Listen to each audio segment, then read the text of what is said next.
오늘 우리에게 주신 하나님 말씀은 에베소서 2장 1절로부터 10절까지 말씀입니다. 그는 허물과 죄로 죽었던 너희를 살리셨도다. 그때에 너희는 그 가운데서 행하여 이 세상 풍조를 따르고 공중의 권세 잡은 자를 따랐으니 곧 지금 불순종의 아들들 가운데서 역사하는 영이라.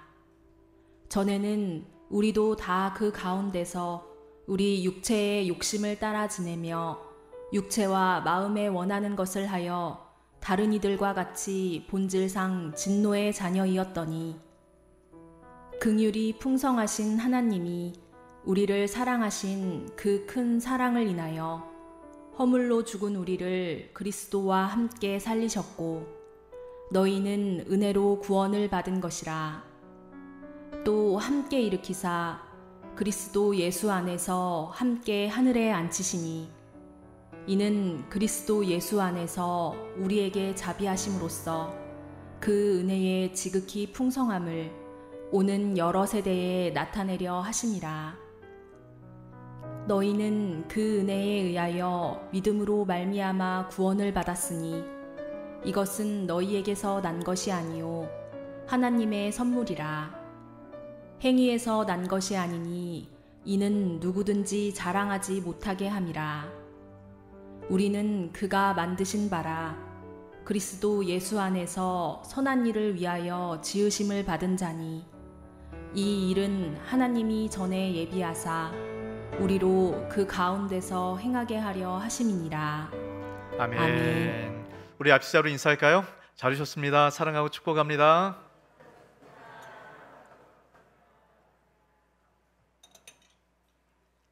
네, 우리가 지금 이제 에베소서 말씀 함께 묵상하고 나누고 있죠. 여러분, 에베소서 이 말씀은 사도 바울이 에베소에 있는 성도들에게 보낸 편지 글입니다. 우리가 지난주에 나눴던 말씀 혹시 기억하세요? 지난주에는 데살로니가 교회에 있는 성도들에게 사도 바울이 편지를 썼어요. 여러분, 이 데살로니가 교회는 사도 바울이 3주 동안 가르쳐서 세운 교회입니다. 그러니까 다 초신자입니다. 여러분, 3주 됐으니까요. 그래서 데살로니가 이 전후서 말씀 보면 초신자에게 딱 적합한 뭐 전혀 어려울 것 없는 이제 그런 말씀으로 전해진 겁니다. 근데 에베소서는 조금 달라요. 에베소에서 사도 바울이 거의 3년 가까이 에베소에 있는 성도들을 가리키고 세우는 이제 그런 시간들을 가졌습니다. 이러면 사도 바울이 3년 훈련시켰다면 굉장한 것 아니겠어요? 그래서 사도 바울이 에베소 성도를 뭐라고 표현하냐면 신실한 자들이라고 표현합니다. 여러분, 신실하다 어떤 의미죠? 예수님 잘 믿고 신앙이 아주 성숙한 이제 그런 사람들을 신실하다 이렇게 표현하지 않습니까? 그러니까 에베소 성도들은 아주 성숙한 신앙을 갖고 있는 이제 그런 사람들이라는 거죠. 그러니까 이 에베소서 말씀을 보면 우리가 성숙한 신앙 생활을 하려면 어떻게 해야 되는가, 그 많은 이야기들을 기록해 놓았어요. 우리가 이제 에베소서 말씀을 볼 때 어떤 목적으로 기록되었는가, 기록 목적에 대해서 여러 가지 얘기가 있습니다. 그 얘기는 주제가 아주 다양하다는 겁니다. 근데 이 모든 주제를 하나로 꿰뚫어내는 아주 중요한 핵심적인 주제 하나가 있어요. 자, 이것을 우리 에베소서 9조를 통해서 한번 말씀드릴 텐데요. 에베소서 9조는 간단합니다. 1장부터 3장까지는 구원받은 자가 어떤 신분을 가진 것인가, 그러니까 구원받은 자가 어떤 자인가, 이 얘기를 1장부터 3장까지 하게 되고요. 4장부터 6장까지의 말씀은 구원받은 자로서 그러면 어떻게 살아가야 되는가, 구원받은 자로서의 합당한 삶에 대한 이야기가 4장부터 6장까지의 이야기가 기록이 됩니다. 자, 여러분 어떻습니까? 전체 얘기의 핵심적인 주제가 뭘까요? 전체를 관통하는 주제는 구원입니다. 여러분, 구원이라는 것은 신앙생활을 할 때 마스터키와 같아요. 여러분, 마스터키가 뭐죠? 닫혀있던 모든 문들을 다 한 번에 열 수 있는 그 열쇠 아닙니까? 우리가 신앙생활을 하다 보면 때론 문이 막혀있는 것처럼 그렇게 느껴질 때가 있어요. 여러분, 그럴 때 구원의 마스터키를 사용하는 겁니다. 그래서 우리 인생길을 살아갈 때 이런 빼놓지 말고 해야 될 질문이 한 가지가 있어요. 나는 구원받은 존재인가? 특별히 힘들고 어려운 문제 가운데 있을 때마다 나는 구원받은 존재인가? 여러분, 끊임없이 질문을 하는 겁니다. 그래서 나의 구원을 확신할 때 그 구원이 모든 문제를 풀어갈 마스터 키가 되는 거예요. 저는 이 에베소서 말씀을 묵상할 때 여러분 이 마스터 키가 잘 갖춰지는 저와 여러분 되시길 주의 이름으로 축복합니다. 자, 여러분 이 에베소 교회는 성숙한 교회라고 말씀을 드렸어요. 그런데 이 성숙한 교회임에도 불구하고 크고 작은 많은 문제들이 에베소 교회에 있었습니다. 여러분 그 중에 심각한 한 가지 문제가 있었는데요. 교인들 간에 갈등이 있는 거예요. 이 교인들이 크게 두 부류로 나눠지게 됩니다. 이방인이었다가 예수님 믿어서 그리스도인이 된 이방인 그리스도인들이 한 부류가 있었고요. 또 한 부류는 유대인 출신이었다가 예수님을 믿어서 그리스도인이 된 유대인 그리스도인들이 있었습니다. 여러분 이 두 그리스도인들이요 똑같이 예수님을 믿긴 믿었는데 살아온 배경이 너무 다른 겁니다. 여러분 이방인 그리스도인들은요 늘 우상 숭배 보고 살았거든요. 태어나서 자라기까지 늘 우상을 섬기는 그런 것 보고 자랐습니다. 특별히 에베소에는 아뎀이라는 그 신을 섬기는 여신을 섬기는 여러분 이런 일들이 아주 열성적이었어요. 근데 이 아데미 여신을 섬기는 방법이 아주 특별합니다. 그러니까 아데미 여신을 섬기는 신전에 있는 여사제와 이 성적인 관계를 맺음을 통해서 아데미 여신을 섬기는 겁니다. 여러분 에베소서 뒷부분에 보면 5장에 이런 말씀이 있어요. 너희는 술 취하지 말라. 이 얘기는 술 먹지 말라 여러분 이런 내용이 아니고요. 이 당시에 우상을 섬길 때 술 취해가지고 이런 이 카타르시스에 도달하는 이런 일들이 있었거든요. 그러니까 이 술 취해서 이런 일들이 여러분 예수님을 믿어도 교회 안에도 이런 일들이 생기는 겁니다. 유대인 그리스도인들이 볼 때 이런 어떤 생각이 들겠어요? 야 저렇게 마음대로 살아가는 아주 방탕한 그런 그리스도인들 이렇게 생각이 드는 겁니다. 그래서 유대인들이 마땅치 않게 생각했어요. 여러분 이방인 그리스도인들도 유대인 그리스도인들을 볼 때 늘 율법이라는 형식과 틀에 매여서 아주 형식주의자처럼 또 금욕주의자처럼 이렇게 살아가는 모습이 너무 답답해 보이는 겁니다. 각자가 이렇게 얘기하는 거예요. 내 방식이 옳다. 그러면서 상대를 인정을 하지 않는 겁니다. 여러분 이렇게 서로 다른 생각들이 충돌을 하다 보니까 갈등이 일어날 수밖에 없는 거죠. 여러분 우리 삶도 그렇지 않나요? 여러분 우리가 부부간의 관계를 보면 어떻습니까? 내가 너 없으면 못 산다. 그럼 다 그렇게 결혼하셨죠? 네, 아멘입니다. 근데 시간이 지나다 보면 어때요? 야, 내가 너 때문에 못 산다. 그래서 이렇게 헤어지는 일도 있지 않습니까? 그래서 이 헤어진 사람들을 보면 여러분 대부분의 이 문제가 뭐냐면 50% 이상이 성격 차이 때문에 헤어진대요. 여러분 성격 차이를 다른 말로 얘기하면 내가 옳다고 생각하는 것이 다른 겁니다. 이래서 이제 성격 차이가 생겨서 부딪히는 거예요. 저도 결혼 초기에 보면 참 그런 일이 많았던 것 같아요. 우리 다음 주 추석 아닙니까? 이번 주 중부터 추석이죠. 이제 명절 때 되면 뭐 이것 때문에 심각한 문제가 생기게 되잖아요. 우리 명절은 조금 뒤로 두고라도요. 여러분 휴일 한번 생각해 보세요. 여러분 어떤 날이 휴일입니까? 어떤 분들은 쉬는 날이 휴일이에요. 근데 어떤 분들은 가족들과 함께 놀러 가는 게 휴일입니다. 여러분 어떤 게 휴일이에요? 저는 말 그대로 쉬는 게 휴일이거든요. 근데 제 아내는 같이 놀러 가는 게 휴일인 겁니다. 그러니까 저는 휴일마다 집에서 쉬려고 하는데 아내는 자꾸 나가야 된다는 거예요. 그래서 이것 때문에 막 처음에는 많이 이게 좀 다툼이 있었어요. 근데 이제 결혼해서 한참 이제 시간이 지나다 보니까 이제는 바뀌어 버렸어요. 저는 휴일날 좀 밖에 같이 나가자 하는데 아내는 집에서 쉬자는 거예요. 이게 서로 다른 겁니다. 아무것도 아닌데요. 이 서로 다름이 이런 뭐가 정답이에요? 휴일날 집에서 쉴 수도 있고 나갈 수도 있는 것 아닙니까? 정답이 없어요. 근데 내가 익숙한 것, 내가 옳다라고 생각하는 것 이것 때문에 자꾸 부딪히고 갈등이 일어나는 것 아니겠어요? 여러분 교회도 마찬가지 아니겠습니까? 우리 교회도 보면 주간 예배를 드릴 때 보면 1교구 다르고 2교구 다르고 또 3교구 달라요. 교구마다 이렇게 특색이 있습니다. 여러분 교구만 그렇습니까?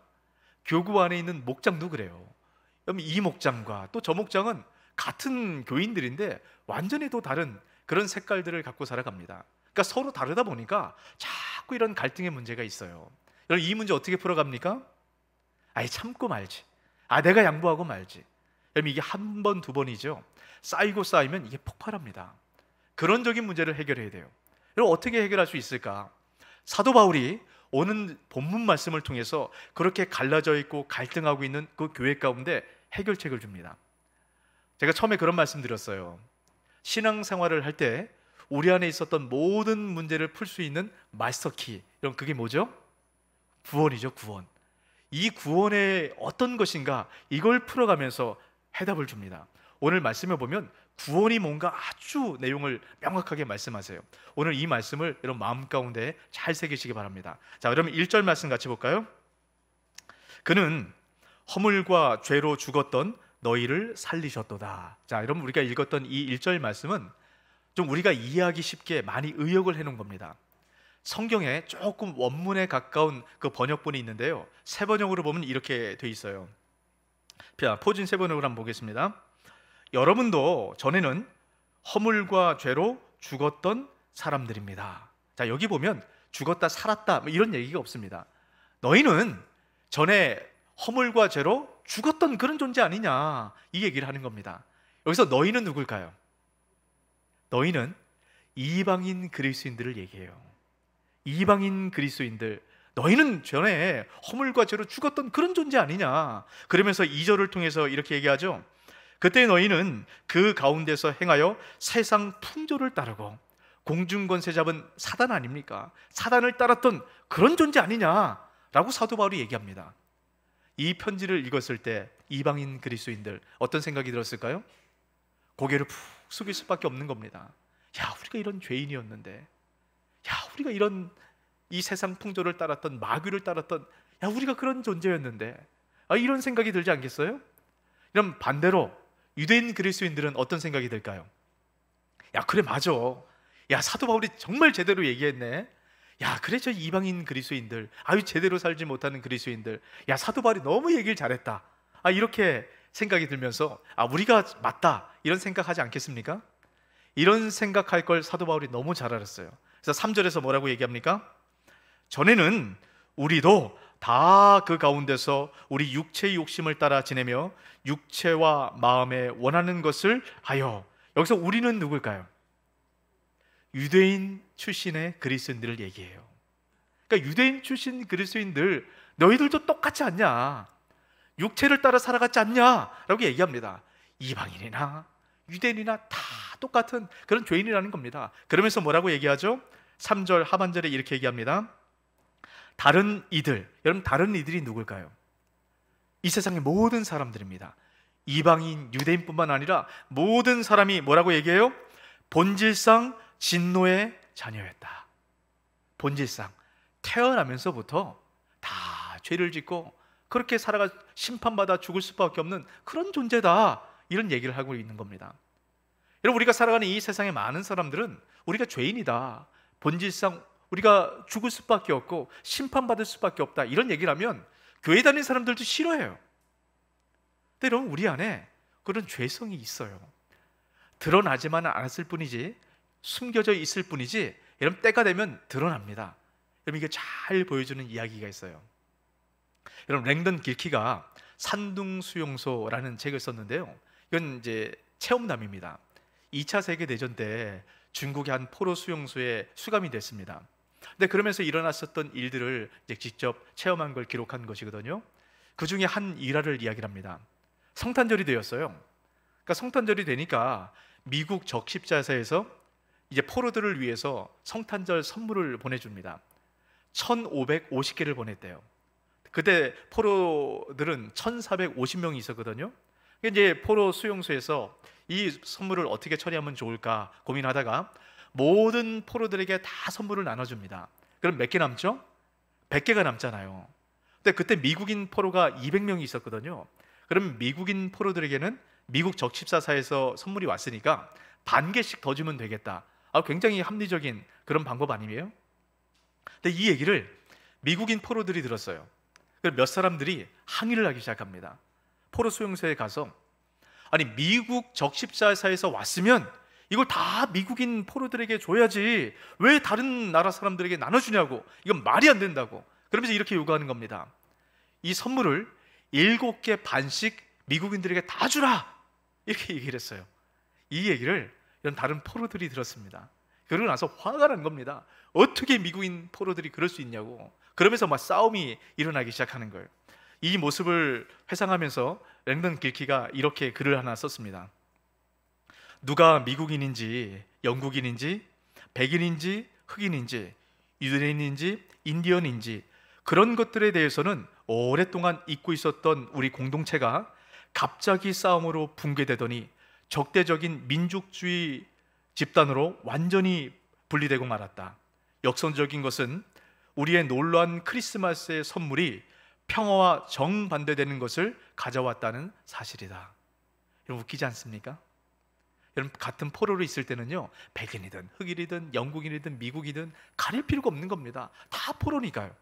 여러분 그런데 여러분 이 선물 하나, 이거 하나 때문에 완전히 갈라지기 시작했다는 거예요. 그러면서 길키가 그런 얘기를 합니다.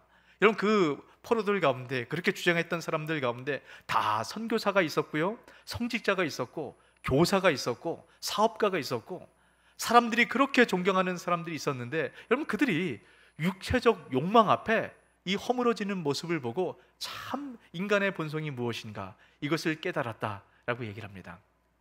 여러분 이게 우리예요.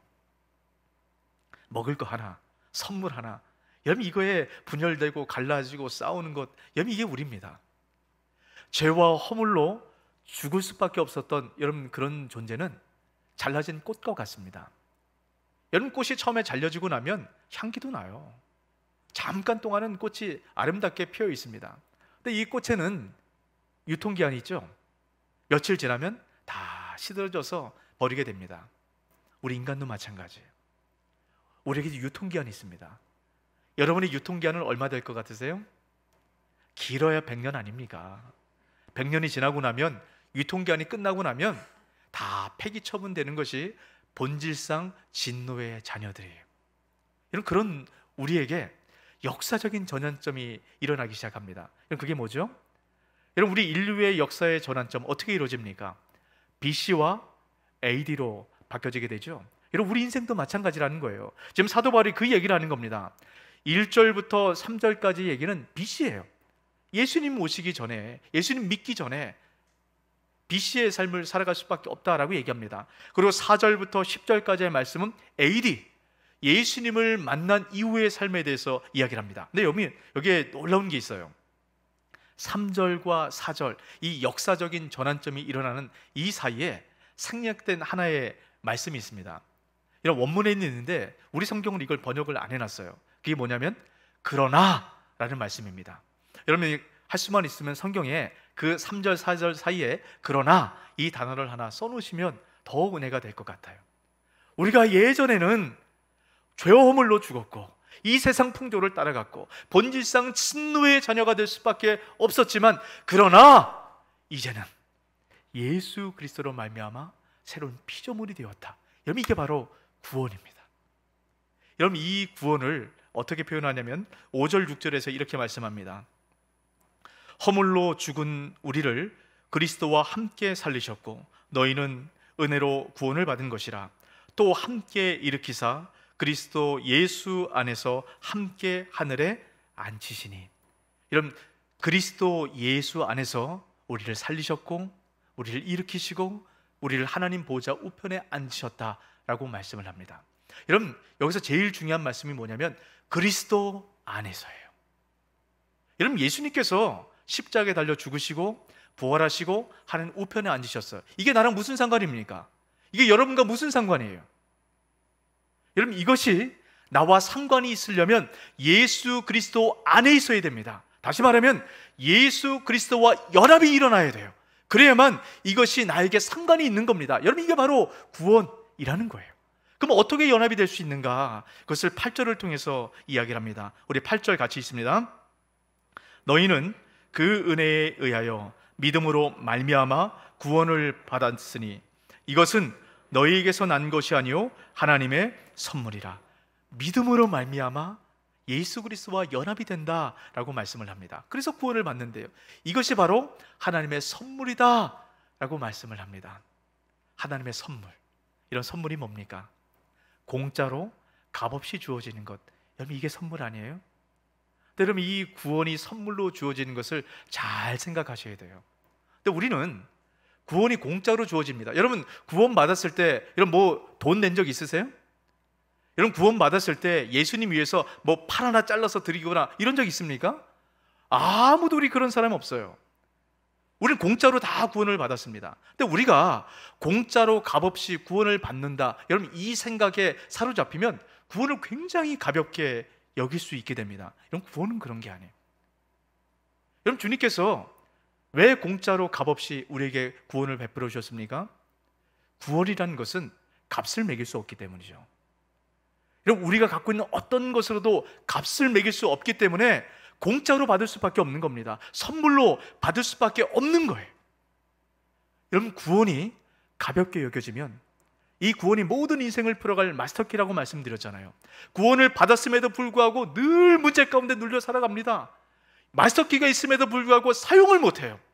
구원이 뭔지 모르기 때문입니다. 여러분 구원이 얼마나 풍성하고 얼마나 놀라운 것인가, 구원을 깨달아 아는 만큼 우리 인생을 다르게 살아가요. 오늘 말씀을 통해서 구원이 무엇인가 여러분 가슴 깊이 경험하시길 축복합니다. 여러분 이 구원의 은혜가 뭔지 모르기 때문에 유대인 그리스도인들, 이방인 그리스도인들이 서로 싸우는 것 아닙니까? 같은 예수님을 믿음에도 불구하고 서로 갈등하고 문제가 있는 거예요. 그래서 사도 바울이 구원이 무엇인가를 이야기합니다. 여러분 이 구원이 무엇인가 이야기를 할 때 사도 바울이 정말 중요한 한 단어를 통해서 구원을 표현하고 설명하는데요, 여러분 이게 얼마나 놀라운 건지 모릅니다. 여러분 4절 말씀 다시 한번 보시기 바랍니다. 이 4절이 역사적 전환점이 일어나는 말씀이라고 말씀드렸죠. 자, 여러분 4절 말씀 우리 같이 한번 읽습니다. 긍휼이 풍성하신 하나님이 우리를 사랑하신 그 큰 사랑을 인하여. 자, 여러분 우리를 구원하신 하나님을 뭐라고 표현하죠? 긍휼이 풍성하신 하나님. 이런 긍휼, 이 긍휼이란 말은 여러분 표시할 수 있으면 성경에 긍휼 여기에 표시해 놓으시고 여러분 평생의 삶 가운데 이거 잊지 마세요. 제가 오늘 긍휼을 설명해 드릴 테니까 여러분 이걸 잊으시면 안 됩니다. 여러분 이게 마음에 느껴지고 이게 깨달아 아는 만큼 구원이 우리 가운데 풍성히 다가오게 돼요. 이런 긍휼이란 이 단어는 히브리어로 라함이란 단어를 사용합니다. 이 라함은 레헴이란 말에서 나왔어요. 레헴이란 뜻은 뭐냐면 어머니의 자궁이란 뜻입니다. 여러분 긍휼이 어떤 뜻인지 아시겠어요? 긍휼이라는 것은 아이를 잉태한 엄마가 잉태한 아이를 바라보는 마음과 태도, 여러분 이게 바로 긍휼이에요. 여러분 아이를 잉태해서 낳아보신 분들은 이게 어떤 의미인지 알 겁니다. 여러분 아이를 잉태한 엄마는 모든 관심이 아이에게 가 있어요. 여러분 제 아내도 보니까 아이를 잉태했을 때 보니까 여러분 몸이 아파도 약을 안 먹어요. 여러분 왜 약을 안 먹습니까? 혹시 약을 먹어서 아이에게 문제가 생길까 봐 여러분 열이 펄펄 끓어도요 끙끙 앓으면서 버티고 견뎌냅니다. 왜 그렇습니까? 아이를 위해서. 여러분 이게 엄마예요. 하나님께서 우리를 긍휼히 여기셨다는 게 여러분 이런 겁니다. 하나님께서 마음이 찢어지고 아파도 끝까지 참고 견디는 거예요. 그 아이를 위해서, 우리를 위해서. 또 아이를 잉태한 엄마들을 보면 여러분 때로는 엄마들 몸에 갑자기 문제가 생길 때가 있어요. 그래서 아이의 생명이나 엄마의 생명 둘 중에 하나를 선택해야 될 이런 그런 순간들이 올 때가 있습니다. 여러분 그럴 때 아이의 엄마들, 아이의 어머니들은 여러분 누굴 선택할까요? 다 아이 선택해요. 근데 아빠들, 아버지들은 좀 달라요. 아빠들은 누구 선택할까요? 아내를 선택해요. 그 이유는 이렇게 얘기를 합니다. 아이는 다시 낳으면 되지만 아내는 그럴 수가 없잖아요. 좀 더 이성적이고 합리적인 것 아닙니까? 그런데 엄마들은 이성적이고 합리적인 것 이런 거 없습니다. 모든 관심이 아이에게만 가 있어요. 내가 죽을지언정 어떻게든 아이는 살리겠다. 이게 엄마의 마음입니다. 이게 바로 긍휼이라는 거예요. 하나님께서 우리를 그렇게 구원하셨어요. 죽을 수밖에 없는 우리를 살리시기 위해서 그 목숨을 내어 주셨다라는 겁니다. 그래서 우리가 구원받은 거예요. 여러분 이 하나님의 목숨값으로 우리가 구원을 받았는데 이게 무슨 값으로, 우리 어떤 행위로 여러분 이 값을 치러낼 수 있겠습니까? 그래서 구원이 선물로 주어질 수밖에 없는 거예요. 여러분 이렇게 하나님이 말도 안 되는 이 긍휼, 여러분, 이 긍휼, 자비, 사랑, 이거 생각할 때마다 하나님이 우리를 잉태하셨다, 이걸 기억하세요. 하나님께서 우리를 잉태하셔서 태어나게 하신, 새롭게 창조하신 우리를 성경은 뭐라고 표현하는 줄 아십니까? 여러분 10절을 보시기 바랍니다. 우리는 그가 만드신 바라 라고 얘기를 합니다. 하나님께서 우리를 만드셨대요. 여러분, 이 만드셨다라는 이 표현을 성경은 뭐라고 표현하냐면 포이에마라는 단어를 사용해요. 이런 포이에마는 하나님 만드셨다라는 겁니다. 여러분, 하나님 만드셨다, 별로 감동이 없으시죠? 이 하나님 만드셨다라는 뜻의 그 의미를 잘 담은 번역본이 있는데요. 자, 에베소서 2장 10절을 표준세 번역으로 한번 보도록 하겠습니다. 같이 한번 읽어볼까요? 우리는 하나님의 작품입니다. 선한 일을 하게 하시려고 하나님께서 그리스도 예수 안에서 우리를 만드셨습니다. 포이에마, 하나님의 작품이라는 뜻이에요. 우리가 하나님의 작품이라는 겁니다. 여러분 생각해 보세요. 하나님께서 우리를 잉태하셔서 우리를 어떻게 태어나게 할까 생각하고 고민하고 우리를 위해서 모든 관심을, 너무 강조하다 보니까 막 기침이 나오네. 우리 모든 관심을 우리에게 집중시켜서 그렇게 만들어서 태어난 존재가 바로 저와 여러분 포이에마라는 겁니다. 여러분, 우리가 그런 작품이라는 거예요. 하나님께서 생각하고 고민하고 고민해서 만들어진 작품이 바로 저와 여러분이라는 겁니다. 여러분, 얼마나 놀라워요. 우리가 바로 그런 존재래요. 또 우리가 이런 감격과 감동이 있습니까? 우리 옆에 분에게 이를 한번 표현해 볼까요? 당신은 포이에마십니다. 막 감동이 되세요? 막 기쁘십니까? 또 우리 별로 감동이 안 되는 것 같아요. 우리가 살아가는 이 세상은 사람을 평가할 때 돈으로 평가합니다. 우리가 보통 운동선수들이나 이 사람들 얘기할 때 야, 몸값이 얼마다 이렇게 얘기를 하죠. 몸값이 많은 사람들은 운동을 잘하고 아주 뛰어난 자질을 갖고 있는 사람들이에요. 우리는 사람들에게 관심이 제일 많은 게 연봉이 얼마냐, 이걸 먼저 물어봐요. 우리가 직장을 들어갈 때도 야, 여기 연봉 얼마? 이거 생각하고 들어가게 됩니다. 여러분, 몸값, 이 몸값은요 노예들에게 사용하는 단어였어요. 노예들을 사고 팔 때 여러분 이 몸값을 이야기를 합니다. 여러분, 우리가 그리스도인들이 몸값을 통해서 우리의 가치를 평가한다면 우린 스스로 세상의 노예로 전락되는 거예요. 우리는 그런 가치가 아닙니다. 그런 존재가 아니에요. 하나님께서 우리를 포이에마, 하나님의 작품, 그냥 작품이 아니고 생각해서 가장 하나님의 최상의 작품으로 만든 사람들이 바로 저와 여러분입니다. 근데 우리가 왜 감동이 안 될까요? 우리 자꾸 세상의 기준으로 우리를 봅니다. 내 연봉이 얼마냐, 내 학벌이 어떤가, 내 신분이 어떤가. 여러분, 이런 것으로 우리를 평가하기 때문에 오늘 말씀을 다시 한번 기억하시기 바랍니다. 우리는 하나님의 최고의 작품 포이에마입니다. 이걸 기억할 때 여러분, 우리는 더 이상 이 세상의 가치에 흔들리거나 이 세상의 가치 따라 살아가지 않는 하나님 작품답게 살아가는 이런 그런 존재가 된다는 것, 이 구원의 감격과 가치가 여러분 이것을 아는 만큼 우리 삶 가운데 드러납니다. 여러분, 그러기 위해서는, 우리가 포에마로 살아가기 위해서는 여러분 잊지 말아야 될 가장 중요한 한 가지가 있습니다. 여러분, 이걸 꼭 기억하셔야 돼요. 자, 여러분 10절 말씀 우리 다시 한번 같이 읽어볼까요? 우리는 그가 만드신 바라 그리스도 예수 안에서 선한 일을 위하여 지으심을 받은 자니 이 일은 하나님이 전에 예비하사 우리로 그 가운데서 행하게 하려 하심이니라. 자, 여러분, 이 말씀이 조금 어렵죠? 하나님께서 우리를 작품으로 만드셨대요. 포에마로 만드셨대요. 근데 이 포에마로 만든 이유는 뭐냐면 선한 일을 하도록 포에마로 만드셨다는 겁니다. 그러니까 포이에마, 하나님의 작품은 선한 일을 해야 돼요. 그런데 그 뒤에 중요한 얘기가 있습니다. 하나님께서 미리 예비하사 선한 일을 할 수 있도록 만들어 두신 이후에, 모든 상황을 그렇게 하신 이후에 우리 사람을 만드셨다는 거예요. 여러분, 여기에 놀라운 의미가 있어요. 우리 사람은 선한 일을 하도록 지음받았대요. 여러분, 선한 일이 뭔가, 여러분, 이것은 4장에서부터 6장까지의 말씀 가운데 선한 일의 구체적인 내용들이 나오게 됩니다. 근데 여러분, 우리가 어떤 것이 선한 일인가, 뭐 성경이 어떻게 다 담아내겠습니까? 선한 일의 중요한 핵심적인 원리를 알아야 돼요. 그럼 그 원리를 잘 보셔야 됩니다. 하나님께서 미리 예비하셨다, 이 표현은 하나님께서 이 세상을 창조하셨을 때의 표현입니다.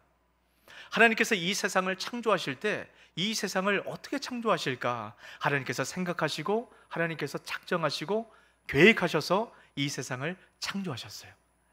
하나님께서 창조하신 이 세상을 보시고 하나님 뭐라고 말씀하셨죠? 하나님 보시기에 좋았더라. 하나님 창조하실 때마다 그 모든 피조물을 보면서 보시기에 좋았더라 라고 말씀합니다. 그리고 마지막 6번째 날에 모든 피조물들을 다 만드시고 뭐라고 말씀하셨죠? 보시기에 심히 좋았더라. 너무 좋은 거예요. 이 좋았더라 라는 단어는 토부라는 단어를 사용하는데요, 이 토부라는 말은 선하다 라는 뜻이에요. 여러분, 선한 일이 뭔지 아시겠어요? 하나님께서 선하게 만드신 이 세상의 모든 피조물을 바라보시고 포이에마로 만드셨다라고 말씀합니다. 근데 어떻습니까? 이 세상의 모든 이 만물들이 선함을 하지 못하도록 우리 사람의 범죄함을 통해서 깨트려져 버렸어요. 하나님께서 포이에마는 우리, 다시 말하면 죄로 인해서 죽을 수밖에 없는 우리를 하나님 구원하심으로 말미암아 포이에마로 만들어 주셨지 않습니까? 포이에마인 우리를 통해서 포이에마가 깨트려진 이 세상 가운데 그 모든 것들을 다시금 하나님의 작품으로 바꿔가는 것, 이 모든 것이 선한 일입니다. 이걸 기억하셔야 돼요. 그럼 우리가 할 수 있는 가장 중요한 선한 일, 그게 뭘까요? 그럼 예수님을 아직 믿지 못한 사람들, 이 사람들은 잠재적 포에마입니다. 그들이 포에마로 바꿔가는 것이 선한 일이에요. 그럼 그걸 우리는 뭐라고 얘기하죠? 전도라고 얘기합니다. 그럼 믿지 않는 자들을 믿도록 하는 것, 이 전도가 선한 일입니다. 그럼 옆에 있는 분들은요? 여러분, 옆에 있는 분들은 다 포에마거든요.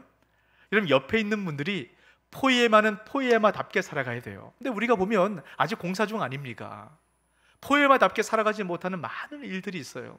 그래서 포이에마들이 더 온전한 포이에마처럼, 하나님 작품처럼, 하나님 자녀처럼 그렇게 살아갈 수 있도록 하는 그 모든 일들, 이것이 바로 선한 일입니다. 그러니까 정말 힘들고 어려운 사람들에게 손을 내밀어주고, 우리 목자들이 목장을 이끌어가서 또 우리 양육하는 사람들이 그 양육을 통해서 그들이 온전한 포에마로 바꿔가는 그 모든 일들이 선한 일이 되는 거예요. 그리고 하나님께서 만드신 이 세상의 모든 피조물을 성경은 포이에마라고 얘기를 합니다. 근데 그들이, 이 세상의 모든 피조물들이 하나님 창조하신 목적대로 선하게 사용되지 못하는 겁니다. 여러분, 지금 자연이 많이 깨졌고 문제가 있지 않습니까? 여러분, 왜 그렇습니까? 우리 사람이 이 포이에마를 깨트렸기 때문이에요. 그러니까 우리가 살아가는 사회나 이 문화나 자연을 하나님 창조하신 목적대로 선하게 바꿔가는 것, 여러분, 이것이 바로 선한 일입니다. 여러분, 우리가 다섯 비전을 놓고 외치는 이유가 바로 여기에 있는 거예요. 포이에마가 포이에마답게 우리가 선한 일을 하는 겁니다. 그럴 때 우리를 통해서 하나님 나라가 더 온전하게 세워져 가는 것이, 여러분, 이것이 얼마나 중요한 일입니까? 이걸 깨달아 알고 이 일을 행할 때 우리 온전한 가치를 느끼게 됩니다. 물고기는 물에 살아야 돼요. 물 밖에 나오는 순간 물고기는 죽는 겁니다. 하나님의 포에마로 지음받은 우리는 선한 일을 하면서 살아야만 포에마답게 그 가치가 드러나며 살아갈 수 있는 거예요. 선한 일은 선택이 아닙니다. 반드시 해야 돼요. 그래야 우리가 사는 거예요. 오늘 이 말씀을 통해서 다시 한번 포에마인 여러분이 선한 일을 통해서 그 온전한 포에마의 풍성한 삶을 살아가는 저와 여러분 되시길 주의 이름으로 축복합니다. 아멘. 이 말씀 기억하시고 우리 함께 기도했으면 좋겠습니다.